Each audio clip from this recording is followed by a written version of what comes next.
Welcome to the Real Estate Asset Management Podcast, brought to you by Break of Day Capital.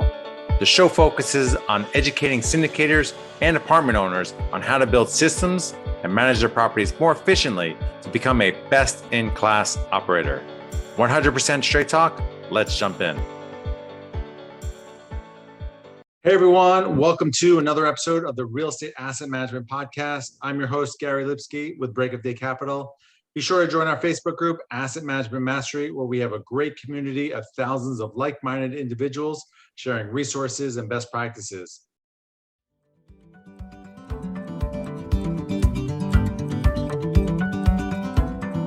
Choosing the right insurance coverage for multifamily properties isn't that complicated if you know who to talk to. At the Garzella Group, we're uniquely qualified to help you navigate the range of policy choices you have, and we're committed to saving you 30% in the process. We do intensive market research and have nationwide relationships, so we can find coverage other insurance brokers simply can't. We should talk. Go to quotenow.biz and we'll start the conversation. Today on the podcast, we have Randy Langenderfer. Randy is president of InvestArc Properties and has been in multifamily since 2014, both as a general partner and KP in 700 doors and as a limited partner in over 4,000 doors. Randy has a bachelor's degree in accounting, information systems, an MBA in finance, and is a CPA. Welcome, Randy. Can you start by telling the listeners a little bit more about yourself and what you do? Thanks, Gary. Well, first of all, it's a pleasure to be here. I really appreciate the opportunity. Randy Langenderfer, Houston, Texas, as you said. And so today, I think I'm like a lot of people, I'm focused on identifying, acquiring, and managing multifamily properties, probably 100 doors and above, working with several venture partners, co-GPs, JVs to do a lot of those deals. I'm still currently employed, at least for the foreseeable future, as a full-time employee here in the large academic medical institution in the Houston area, and I still enjoy that. So I do that because I can, and I enjoy doing both for the time being. And I'm a husband and a father of 4 as well. My wife says that you never talk about your family on these things, so I got to get that in there and stay good with the wife. There you go. Nice. Busy man. Yeah, but you know, when you, like you said, when you enjoy what you're doing, it's not work. Yep. Not work. Well, today we're going to talk about your first time as a general partner. Maybe tell us how you found the deal and how you put together the team, because I know on that first deal, you definitely get some no's in there. Some people that, are not necessarily interested in joining, or they look at the deal and they're always looking for excuses. That's great. You get the deal done. That's the most important thing. So tell us a little bit about that. So my first deal as a GP was in 2019 in the lovely city of Beaumont, Texas. And for your listeners, Beaumont, Texas is about 120 miles just due east of Houston on Interstate 10 between Lake Charles, Louisiana, and Houston. And it's a good sized community, 250,000 people, and a lot of energy there, energy and people, a lot of petrochemical people that rent apartments, either construction or as employees. But we, like many people, I was in a large educational group and really interested in doing my first deal, and so got connected with a couple guys through that organization. And this deal was a broker deal. It was in Beaumont, but the broker was out of San Antonio, which is 100 and 200 miles west the other way of Houston. And he was just very incompetent. We literally chased this deal, Gary, for a year before we got it, because the broker wouldn't return phone calls and he wasn't doing anything. Wouldn't give us information, and come to find out, he was in the process of changing brokerage firms, and he was really trying to keep his fee. So he was slowing it down. It was out-of-state owners that were selling it and needed to they weren't in a hurry to do it. And so it was only after he changed firms, and then we actually went directly to the owner. We made contact with, and I'd advise your listeners not to do that.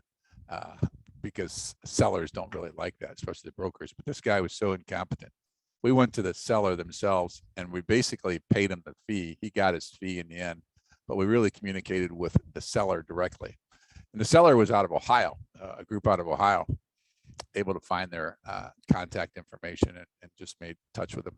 And once we did that, the information sharing kicked off an awful lot. So we closed in I think December of 18, December of 18, excuse me. We closed in December of 18. And after literally chasing this for a year. And so persistence pays off. Persistence pays off. Yeah, that's what I was gonna say. I mean, then kudos to you. Like, you win deals because you move by speed or persistence, and you stick with a deal because sometimes it falls out, sometimes the process gets screwed up somehow, some way. And we had a deal, we were in a best and final, and it fell apart because the seller didn't know their prepayment penalty. And so we assumed the loan, we got $1 million discount, and that is going, we'll more than, Wow. triple, 3x the returns, where we recently put it on the market. So stuff like that, persistence, like you said, and, being aggressive gets you deals. So you bought this property, you finally bought it, and then you had some issues along the way. There was a fire, I understand. And what happened there? So just one other piece I should have given the audience. So this is a classic 1965 build, 139 doors, flat roofs, and a chiller boiler property. And so if any of your listeners come across the chiller boiler property, turn the other way and do not proceed, as I was advised by a mentor in this deal. But I was so determined to do a deal that we went ahead and bought it. And so we closed on it December of 18. I said 139 units. We maintained the existing property management company because they had been there forever, and a lot of long-standing tenants. I mean, 10, 15, 20 years that had been in the property. We retained them, and I'm sitting in my office on I think it was a Tuesday afternoon, and I remember vividly getting a call from the property manager. It says, "Randy, the building's on fire." I'm like, "You're kidding, aren't you?" "No, the building's on fire. Turn on the news and you'll see it on the news tonight." And it really was. The local news from Beaumont, was out there on the streets in front of it. And I'm going, "Oh my gosh." And so, that really began it all in terms of just digging in. And I've had people tell me that if you do multifamily long enough, you're going to have either a crime or murder or a fire on your property. I didn't think it was going to be 2 months or less. And so, but yeah, that's the backdrop on it. So then what happened next? How many units? Yeah. How did the process go getting it fixed, working with the property management company? I knew there was some turnover there. So talk about that. Sure. So 139 units, as I said, 28 of them were taken out. One building, and one of the 9 buildings on the premises was taken out. Smoke inhalation. It didn't destroy the whole building, but it destroyed the roof for a majority of it because it started in a second floor unit.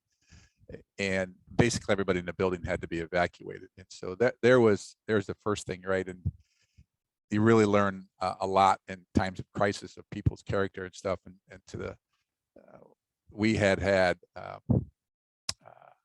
people on site that were helping others get out of the building, knocking on doors. "Hey, there's a fire, get out of here."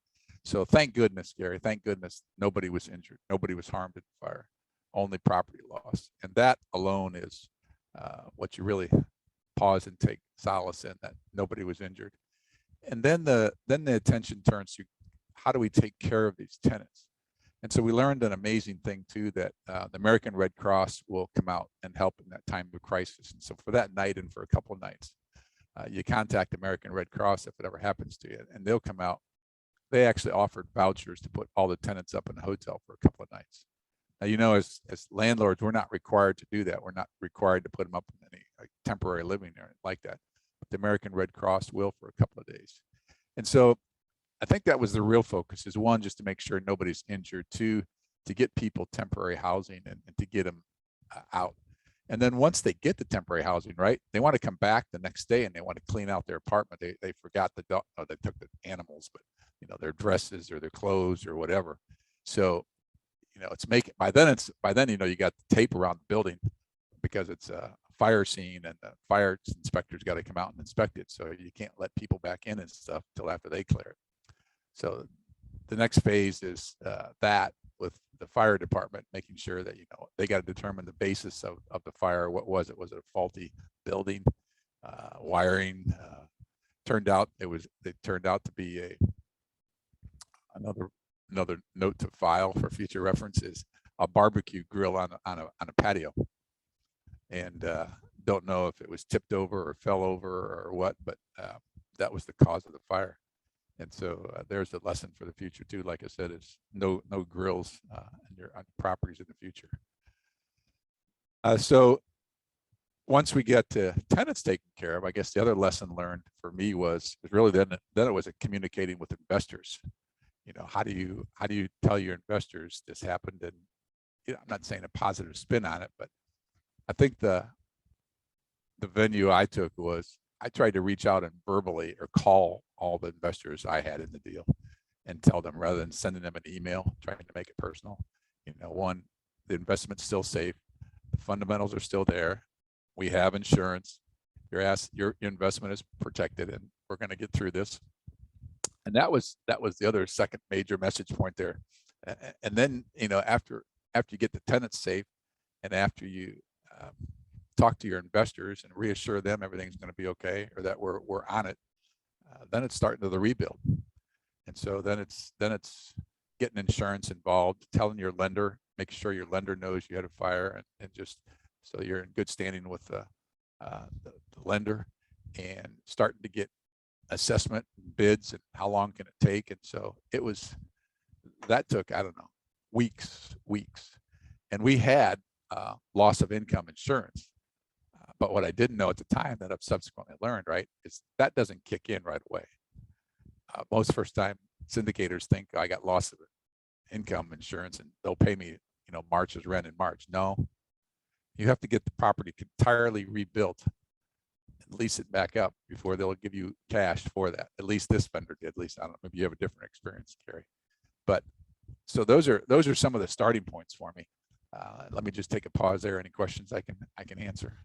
Yeah, no, this is great. And then, so while you're doing this process, what about the American Red Cross sets them up for a few days. What happens after that?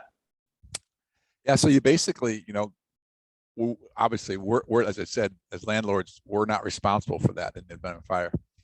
So they have to find their own place. Now, we tried to give them through the American Red Cross and some other properties that we knew of in the area, pointing to some people, but they're really the basis of it is they got to find their own. We can't do that for them, nor are we going to pay for it. The other major takeaway in this, though, is in your leasing parameters is to make sure that all of your tenants have rental insurance, because there is really the short answer. Your tenants should all have rental insurance, and that protects them in this very situation. So if there is a fire on the premises, or their goods or their personal property is damaged, destroyed, that they're protected. And you got to make sure that it doesn't expire, because it does. At times it does expire. So then you're really in trouble. Yeah, and the other one is you want that because, like, if they run into the building in their personal car, their renter's insurance will help cover. So it's not just their car insurance or something else. They damage the property somehow. So yeah. But that should be part of your lease renewal, right? Every year is to check off the leasing agent should validate they still have renter's insurance required. And I know during this process you also had some issues with the property manager, correct?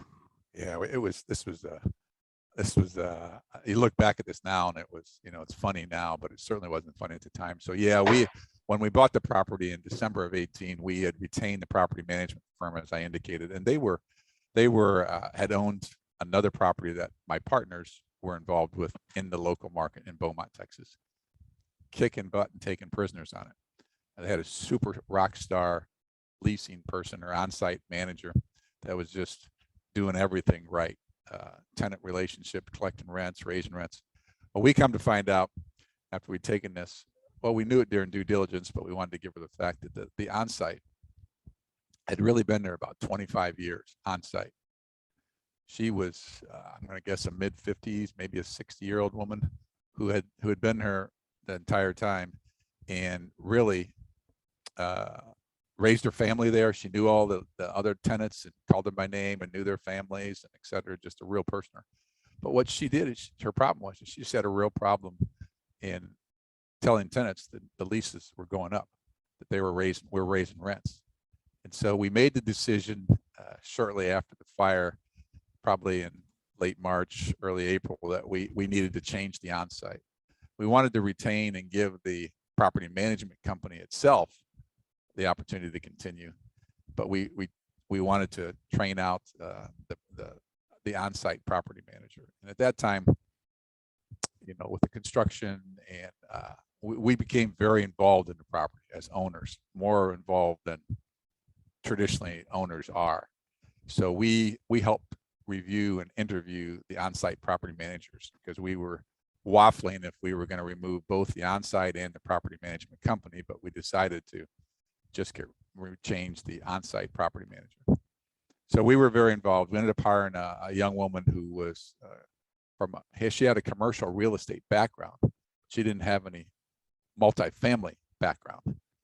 And so we were willing, and in Beaumont, Texas, there's not a big market for multifamily leasing agents and property managers. So we hired her, and it was a good move. But we found out that she had very little support from the property management company itself, and it just continued to get worse. And so the property management company, in an attempt to get things right with us, the owners, brought in this consultant. And the consultant ended up making it even worse with personality conflicts between the construction company and the on-site, the new on-site. So long short of it, we ended up, we let that ride for a couple of months. And we ended up having to remove the entire property management company as well. We maintained the on-site, but we got rid of the property management company because they just didn't have any support for the on-site. And it was really then, Gary, when you realize, when we got a new property management company in there that did have support for the onsite, had training, had protocols, had manuals, had tools. She was taking checks to the bank, the onsite was. And that's, there's easier ways to do that, as you know, by faxing stuff, scanning checks in, moving to electronics. But anyhow, it's not till after you've had a bad property manager, I always say, do you know what a good one looks like and how they really react. Absolutely. And a lot of times, if a person's nice, you give them a chance, you give them, you hold, you go over, your expectations, and you give them too long of a leash, because you want to give someone a best chance to succeed. And then afterwards you're like, man, I should have done this like ages ago and not waited. And oh my God. what all the things I missed and should have done earlier. Yeah, exactly. So we were probably 10 months into it, 9 months into it, before we actually pulled that trigger on the property management company. And I mean, the one we replaced it with, there's another one. So what do you do? Luckily it's commutable for us, but we started talking to a lot of different other owners in that submarket that we had known, who they used, what they liked, disliked, started interviewing property management companies, settled on one out of Houston here that had a big presence in Beaumont and had already a big, so they could leverage personnel, maintenance, et cetera, support for this new onsite. And again, in that time period, we were going through the rebuild of the fire at that time. So, I teased that as we were debating to get rid of the property management company, we and I, representing the ownership team, became very detailed oriented, because failure was not an option. So we were going to make sure this was successful. So we became extremely involved. I was probably working 10 to 15 hours a week on, leasing rates, maintenance requests, and finding vendors and paying vendors and helping get inspections. And I mean, I joked that I got my honorary PhD in property management on on my first deal. And I never want to do it again, I can tell you that. But it was a great learning experience as a newbie in a syndication, and also the kind of the do's and don'ts from property management. Well, I admire your, how you communicated to investors, and you got hands-on. Like like you said, there was,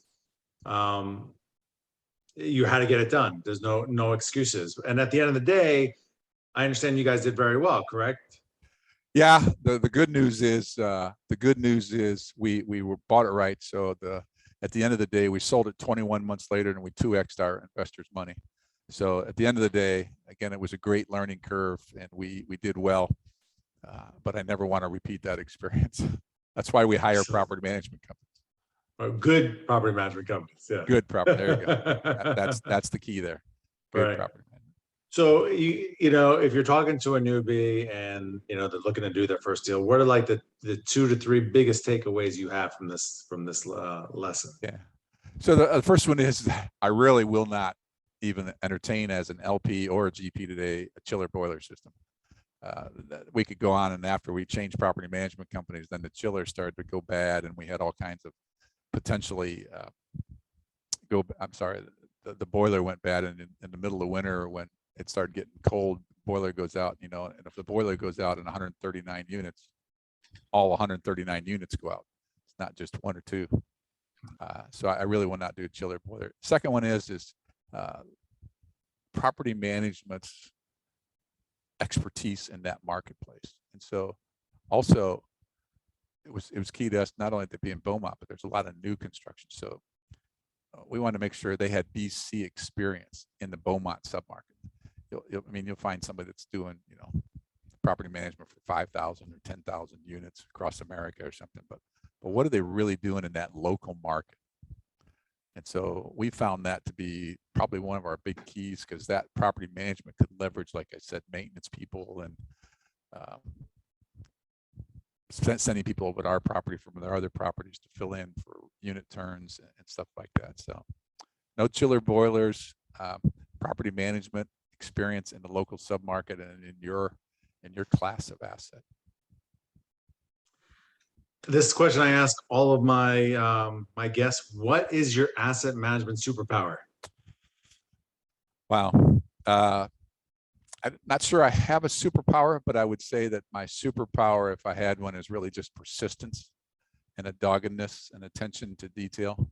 Maybe that's more than one, but I think as an asset manager and you're overlooking the property management, you really have to be detailed oriented. You have to stay on top of them. In my day job, we talk about managing vendors, and at the end of the day, that's what they are. They're a vendor for your ownership team.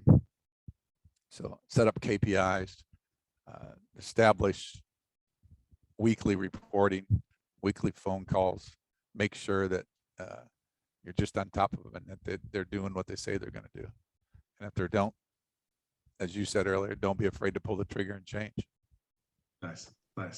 Randy, I really appreciate you coming on the show and honestly sharing your a difficult first GP situation, but you obviously navigated the rough waters really well and came out fantastic. So kudos to you. Where can listeners find out more about you? Well, thanks, Gary. The easiest way to get a hold of me is go to my webpage, invest-ark, that's ARK, invest-ark.com. And there's a contact us page there. I'd love to chat with any of your listeners about anything multifamily. Awesome. Well, this is Garylipsky signing off. I'll be back next week with another informative episode on the Real Estate Asset Management Podcast. To all of our listeners, thanks for joining us. And if you like this episode, please head over to iTunes or Stitcher and like, subscribe, and review this podcast, as it will help us grow our audience and reach more people. And if you'd like to learn more about what we do at Break of Day Capital, head over to our website, breakofdaycapital.com, and sign up for our newsletter and or fill out our investor application. We'll talk to you next week.